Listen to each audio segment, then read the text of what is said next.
എല്ലാ മാന്യ പ്രേക്ഷകർക്കും ജ്യോതിഷപർവം എന്ന നമ്മുടെ ചാനലിലേക്ക് സുസ്വാഗതം. നക്ഷത്ര ജാതകരഹസ്യത്തിൽ ഇന്ന് നമ്മൾ ഉത്രാട നക്ഷത്രക്കാരുടെ ജീവിതത്തിലെ ഉയർച്ചതാഴ്ചകളെക്കുറിച്ചും അവരുടെ സ്വഭാവ സവിശേഷതകളെക്കുറിച്ചുമൊക്കെയാണ് ചിന്തിക്കുന്നത്. എല്ലാ ഉത്രാട നക്ഷത്രത്തിൽപ്പെട്ടവർക്കും ചാനലിലേക്ക് സുസ്വാഗതം.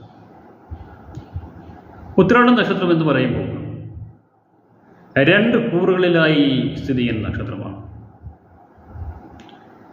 ഉത്രാടത്തിൻ്റെ ആദ്യ പാദം ധനു രാശിയിലും 2, 3, 4 പാദങ്ങൾ മകരം രാശിയിലുമായിട്ടാണ് സ്ഥിതി ചെയ്യുന്നത്. അത് പ്രത്യേകം ശ്രദ്ധിക്കുക. ആദ്യത്തെ ഒരു പാദം ഒന്നാം പാദം ധനുക്കൂറിലും 2, 3, 4 പാദങ്ങൾ മകരക്കൂറിലുമായിട്ടാണ് സ്ഥിതി ചെയ്യുന്നത്.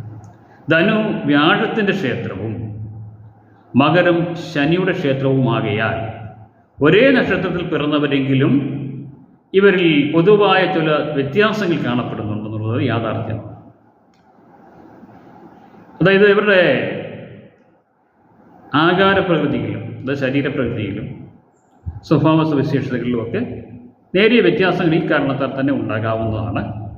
ഗ്രഹത്തിലേക്ക് ആനുപാതികമായ വ്യത്യാസങ്ങൾ വേറെയും ഉണ്ടാകാം. എന്നിരുന്നാലും നമ്മൾ പറയുന്ന പൊതുവായ ഫലങ്ങൾ ഏറെക്കുറെ ഉത്രാട നക്ഷത്രക്കാരെ സംബന്ധിച്ചിടത്തോളം ഒരുപോലെയൊക്കെ തന്നെ വരുന്നതായിരിക്കും. ഉത്രാട നക്ഷത്രക്കാർ സൗമ്യമായ പെരുമാറ്റത്തിൻ്റെ ഉടമകളും പ്രായേണ സൗന്ദര്യമുള്ളവരും നീതിനിഷ്ഠരും ഗുരുത്വമുള്ളവരായിട്ടാണ് കാണപ്പെടുന്നത്. ഇവർക്ക് സുദൃഢമായ ഈശ്വരവിശ്വാസവും ഗുരുഭക്തിയുമുള്ളവരാണ്. ഇവർക്ക് അകാരണമായി ആരോടെങ്കിലും വഴക്കുണ്ടാക്കുക, പിണങ്ങുക തുടങ്ങിയ സ്വഭാവങ്ങളൊന്നും ഇല്ലാത്തവരാണെന്ന് വേണമെങ്കിൽ പറയാം. എന്നിരുന്നാലും വ്യതിയാനങ്ങൾ ഉണ്ടാവാറുണ്ട്. എന്ന് മാത്രവുമല്ല, ഇവർക്ക് ആരോടെങ്കിലും വളരെ ആത്മാർത്ഥമായ സ്നേഹമുണ്ടായാൽ അവർക്ക് വേണ്ടി എന്ത് സഹായവും ചെയ്യാൻ മടിയില്ലാത്തവരുമാണ്. പക്ഷേ ഇവർക്ക് ഏതെങ്കിലും ഒരു കാര്യത്തിൽ തീരുമാനമെടുക്കണമെങ്കിൽ വളരെയേറെ ആലോചിച്ച് മാത്രമേ തീരുമാനിക്കാറുള്ളൂ.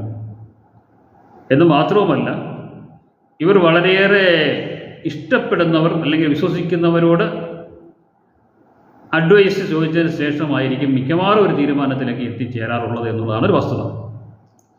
ഇവരെ പൊതുവെ നമ്മൾ കാണുന്നത് ഭാഗ്യവാന്മാരായിട്ടാണ്, അതുപോലെ പ്രായണ ആരോഗ്യമുള്ളവരായിട്ടും ഒക്കെയാണ് കാണപ്പെടുന്നത്. എങ്കിലും ഉദരസംബന്ധമായ രോഗങ്ങളും വായുക്ഷോഭവും ഒക്കെ ഇവരെ പലപ്പോഴും അലട്ടാറുണ്ട്. ഇവർ ആരോഗ്യ പരിരക്ഷയ്ക്ക് കാര്യമായ പരിഗണന കൊടുക്കാറില്ല എന്നുള്ളതാണ് ഒരു വസ്തു. ഇവർ പൊതുവെ സൗഭാഗ്യവാന്മാരാണെന്ന് നമുക്ക് തോന്നുമെങ്കിലും യാഥാർത്ഥ്യത്തിൽ നേരെ മറിച്ചാണ്. ഭാഗ്യം എത്ര ഉയരങ്ങളിലെത്തിയാലും എത്ര ഭാഗ്യവാന്മാരാണെങ്കിലും ഇവരുടെ ജീവിതത്തിൽ മനസ്സിനെ അലട്ടുന്ന എന്തെങ്കിലും പ്രശ്നങ്ങളൊക്കെ ഉണ്ടായിക്കൊണ്ടേയിരിക്കും. ജീവിതത്തിൽ ഉടനീളം ഏതെങ്കിലുമൊക്കെ മാനസിക പ്രശ്നങ്ങൾ, പിരിമുറുക്കങ്ങൾ ഒക്കെ ഇവരെ ബാധിക്കുന്നതായി കണ്ടുവരുന്നുണ്ട്. ഇവരുടെ ബാല്യകൗമാര യൗവനങ്ങളിലൂടെ നമ്മളിന്ന് കടന്നുപോയാൽ ഇവരുടെ ബാല്യമൊന്നും പല വിധത്തിലും ക്ലേശങ്ങൾ നിറഞ്ഞതായിരിക്കുകയില്ല എന്നുള്ളതാണ് വസ്തുത. പലരും സൗഭാഗ്യവാന്മാരായിട്ടൊക്കെ ആണ് ജനിക്കുന്നതും ജീവിതത്തിൻ്റെ പ്രാരംഭഘട്ടത്തിലൊന്നും വലിയ ക്ലേശങ്ങളൊന്നും മിക്കവാറും ആർക്കും ഉണ്ടാകാറില്ല. പിന്നെ ഗ്രഹനിലേക്ക് ആനുപാതികമായ വ്യത്യാസങ്ങൾ ഉണ്ടാകാം. എന്നിരുന്നാലും പൊതുവെ പറയുമ്പോൾ പറയത്തക്ക ക്ലേശങ്ങളൊന്നും ഉത്രാട നക്ഷത്രക്കാരെ ബാധിക്കാറില്ല. എന്നിരുന്നാലും ഇവർ വളരെ ചെറുപ്പത്തിൽ തന്നെ കുടുംബത്തിൻ്റെ ചുമതലകൾ ഏൽക്കേണ്ടതായി വരുന്നുണ്ട്. അതുകൊണ്ട് തന്നെ വളരെ ചെറുപ്പത്തിലെ തന്നെ ജീവിതത്തിൻ്റെ യാഥാർത്ഥ്യങ്ങളെ ഉൾക്കൊണ്ട് പ്രവർത്തിക്കാൻ ഈ നക്ഷത്രക്കാർക്ക് കഴിയുന്നതായിരിക്കും. ഇവർ ആരെയും ഉപദ്രവിക്കണമെന്ന്, അറിഞ്ഞുകൊണ്ട് ആരെയും ഉപദ്രവിക്കണമെന്ന് യാതൊരു വിധത്തിലും ആഗ്രഹിക്കാത്തവരാണ് ഈ നക്ഷത്രത്തിൽപ്പെട്ടവർ. എന്നിരുന്നാലും പലപ്പോഴും ഇവർ പല വിധത്തിലുള്ള അപവാദ പ്രചരണങ്ങൾക്കും കാരണമായി തീരാറുമുണ്ട്. അറിഞ്ഞോ അറിയാതെയോ ഇവർ പലപ്പോഴും പലർക്കും പല പ്രതിസന്ധികൾക്ക് കാരണമായി തീരുന്നു എന്നുള്ളത് കൊണ്ട് തന്നെയാണ് ഇത്തരം അപവാദങ്ങളൊക്കെ വന്ന് നിറയുന്നത്. ഇവർ പൊതുവെ ശാന്തശീലരാണ്.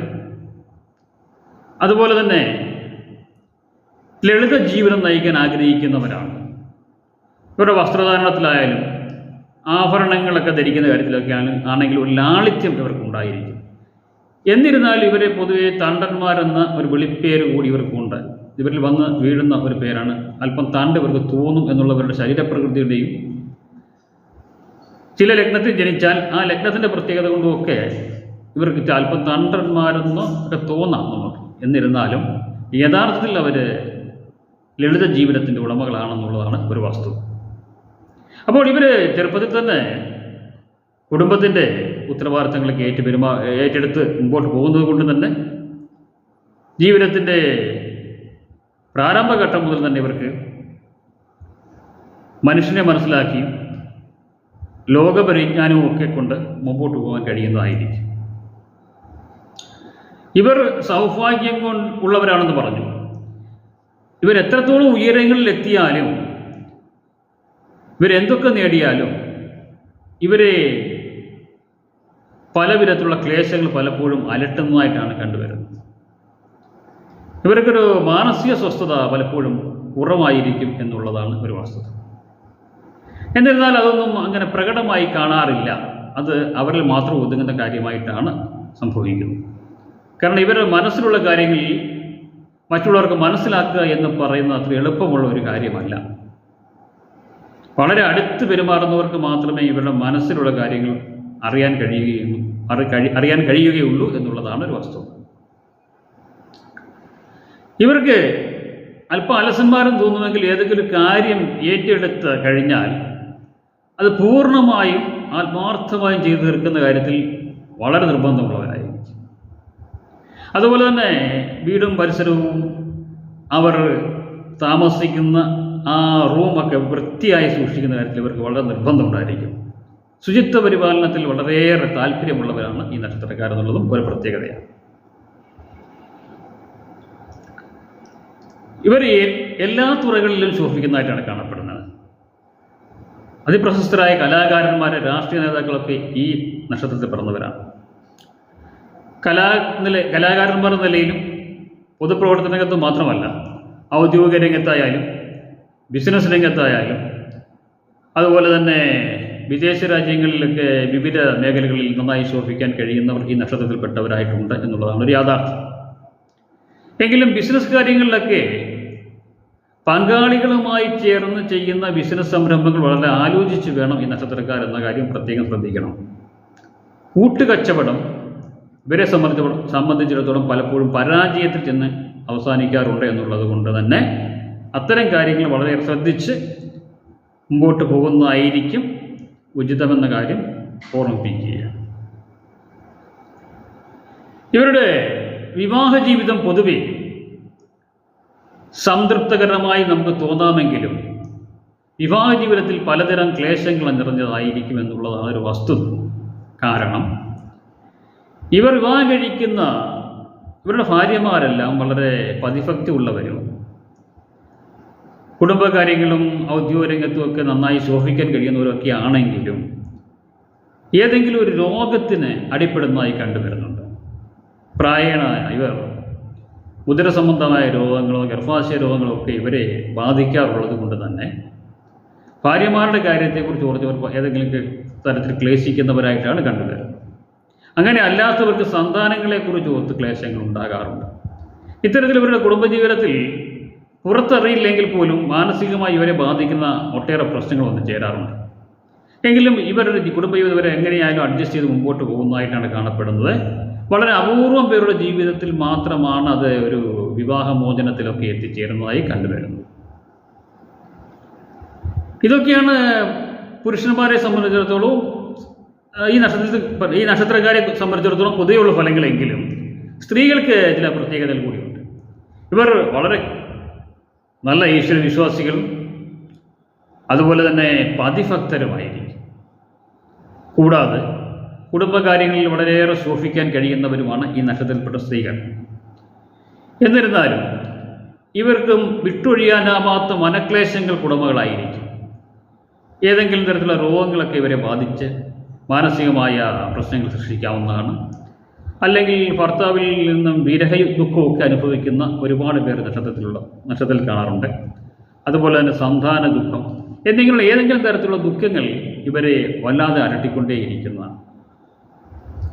പക്ഷെ പൊതുവെ ഇവരെല്ലാം ഭാഗ്യമേറിയവരാണെന്ന് പറയാവുന്നത്. എല്ലാത്തരം സൗഭാഗ്യങ്ങളും വന്നു ചേരുന്ന നക്ഷത്രക്കാരാണിവർ. ഈ സൗഭാഗ്യങ്ങളെല്ലാം ഉണ്ടെങ്കിലും ഈ ഭാഗ്യം പുറമേ നമുക്ക് തോന്നുമെങ്കിലും മാനസികമായ ക്ലേശങ്ങൾ ഇവരെ വിട്ടൊഴിയുന്നില്ല എന്നുള്ളതാണ് ഒരു വസ്തുത. ഇവർ ജനിക്കുന്നത് രവിദശയിലാണ്. രവിദശാകാലത്ത് ജനിക്കുന്നത് കൊണ്ട് തന്നെ ഇവർ മിക്കവരും ശിവഭക്തരായിരിക്കും എന്ന് മാത്രവുമല്ല, ശിവന് വഴിപാടുകൾ ചെയ്യുന്നതും ശിവക്ഷേത്ര ദർശനം നടത്തുന്നതും ഒക്കെ ഇവർക്ക് ഗുണകരമായി തീരാറുമുണ്ട്. 6 വർഷമാണ് രവിദശാകാലമെങ്കിലും എല്ലാവർക്കും 6 വർഷം രവിദശ അനുഭവിക്കേണ്ടതായി വരുന്നില്ല. അതൊക്കെ ജനിക്കുന്ന സമയം അനുസരിച്ച് വ്യത്യാസപ്പെട്ടുകൊണ്ടിരിക്കും. എങ്കിൽ ഒരു 3 വയസ്സ് വരെ കൂട്ടിയാൽ 3 വർഷക്കാലം രവിദശയാണെങ്കിൽ പിന്നീട് 10 വർഷക്കാലം ചന്ദ്രദശാകാലമായിരിക്കും. അങ്ങനെ 16 വയസ്സ് വരെ ചന്ദ്രദശയും രവിദശയായിട്ട് പോയി കഴിഞ്ഞാൽ പിന്നീട് വരെ ചൊവ്വാദശ 7 വർഷക്കാലം, പിന്നീട് രാഹുദശയായിരിക്കും. ഈ രാഹുദശാകാലത്താണ് ഇവരുടെ ജീവിതത്തിൽ പലവിധ പരിവർത്തനങ്ങൾ ഉണ്ടാകുന്നതും ഇവർ സ്വന്തമായി വീട്, വാഹനം തുടങ്ങിയ കാര്യങ്ങളൊക്കെ നേടുന്നതും അതുപോലെ തന്നെ സന്താന ലബ്ധി ഉണ്ടാകുന്നത്, അതുപോലെ ജോലിയിൽ ഉയർച്ച ഉണ്ടാകുന്നതൊക്കെ ഈ ഒരു കാലഘട്ടത്തിലാണെന്ന് പറയാം. രാഹുദശയ്ക്ക് അനുകൂലമാണെങ്കിൽ വലിയ കുഴപ്പമില്ലാതെ തന്നെ ഇവരുടെ ജീവിതം മുമ്പോട്ട് പോകുന്നതായിരിക്കും. അത് കഴിഞ്ഞ് വരുന്ന വ്യാഴദശാകാലം ഇവർക്ക് ഗ്രഹനിലയിൽ വ്യാഴ അനുകൂലമാണെങ്കിൽ വളരെയേറെ ഗുണകരമായ ഫലങ്ങൾക്ക് കാരണമായി തീരുന്നതായിരിക്കും. മനുഷ്യസ്ഥാനത്താണ് വ്യാഴം നിൽക്കുന്നതെങ്കിൽ വ്യാഴപ്രീതികരമായ കർമ്മങ്ങളൊക്കെ അനുസരിച്ച് മുമ്പോട്ട് പോയാൽ ആ ദോഷങ്ങളൊക്കെ കുറഞ്ഞ് ഗുണഫലം കൂടുതൽ ലഭിക്കുന്നതുമായിരിക്കും. എന്നിരുന്നാലും പൊതുവെ വ്യാഴം അനുകൂലമായിട്ടാണ് കാണപ്പെടുന്നത്. വ്യാഴദശാകാലം ഇവർക്ക് വളരെ അനുകൂലമായിരിക്കും. പിന്നീട് ശനിദശാകാലം, വാർദ്ധക്യത്തിൽ ബുധദശാകാലവുമായിരിക്കും ഇവർക്ക് എന്ന് പറയാം. ബുധദശാകാലത്ത് ശ്രീകൃഷ്ണ ഭജനവും ശ്രീകൃഷ്ണ ദർശനവുമൊക്കെ നടത്തി മുമ്പോട്ട് പോയാൽ വാർദ്ധക്യകാലമൊക്കെ വളരെ സൗഭാഗ്യകരമായി തന്നെ മുമ്പോട്ട് പോകുന്നതായിരിക്കും. ഇതൊക്കെയാണ് ഈ നക്ഷത്രക്കാർക്ക് പൊതുവെ പറയാവുന്ന ഫലങ്ങൾ. ഇവർക്ക് വളരെ ഗുണകരമായ ഒരുപാട് ജീവിതാനുഭവങ്ങൾ ഉണ്ടാകുന്നതാണ്. സൗഭാഗ്യം വളരെയേറെ വന്നു ചേരുന്ന നക്ഷത്രക്കാരായിരിക്കും. എങ്കിലും ഈ പറഞ്ഞൊരു മാനസിക ക്ലേശം ഇവർക്ക് ഏതെങ്കിലും തരത്തിലൊക്കെ വന്ന് ഭവിക്കുകയും അത് വിട്ടൊഴിയാതെ ഇവരെ പിന്തുടരുന്നതായും കണ്ടുവരുന്നുണ്ട്. അതിന് ചെയ്യേണ്ട കാര്യമെന്ന് വെച്ചാൽ കഠിനമായ ഈശ്വരഭക്തി, അതുപോലെ തന്നെ ബന്ധുജനങ്ങളിൽ നിന്നും വിശ്വസിക്കാവുന്ന സുഹൃത്തുക്കളിൽ നിന്നുള്ള അഡ്വൈസുകളൊക്കെ സ്വീകരിച്ച് മുമ്പോട്ട് പോയാൽ ഉപദേശങ്ങളിൽ ഏറ്റവും അനുകൂലമായ സന്ദർഭങ്ങളിൽ ഏറ്റവും അനുകൂലമായവരിൽ നിന്ന് ലഭിച്ചാൽ അത് ഗുണകരമായിരിക്കും. അങ്ങനെയൊക്കെയുള്ള ഉപദേശങ്ങളുമൊക്കെ സ്വീകരിച്ച് ഈശ്വരാധീനമൊക്കെ വരുത്തി മുമ്പോട്ട് പോയാൽ ദോഷവശങ്ങൾ വളരെയേറെ കുറഞ്ഞിരിക്കുന്നതായിരിക്കും. ഏറ്റവും ഗുണഫലമായ അനുഭവങ്ങൾ ഉണ്ടാകുന്നതുമായിരിക്കും. ഇതൊക്കെയാണ് നമുക്ക് പൊതുവേ ഈ നക്ഷത്രക്കാരെ കുറിച്ച് പറയാൻ കഴിയുന്ന കാര്യങ്ങൾ. അപ്പോൾ എല്ലാ ഉത്രാട നക്ഷത്രക്കാർക്കും എല്ലാവിധ ഗുണാനുഭവങ്ങളും ആയുരാരോഗ്യ സൗഖ്യവും ഉണ്ടാകട്ടെ എന്ന് പ്രാർത്ഥിക്കുന്നു. വീഡിയോ ഇഷ്ടപ്പെട്ടെങ്കിൽ ലൈക്ക് ചെയ്യുക, മറ്റുള്ളവരേക്ക് ഷെയർ ചെയ്യുക, ഒപ്പം സബ്സ്ക്രൈബ് ചെയ്യാനുള്ളവർ നിർബന്ധമായും സബ്സ്ക്രൈബ് ചെയ്യുക. അപ്പോൾ മറ്റൊരു വിഷയമായി നമുക്ക് വീണ്ടും കാണാം. അതുവരെ ഏവർക്കും നന്ദി, നമസ്കാരം.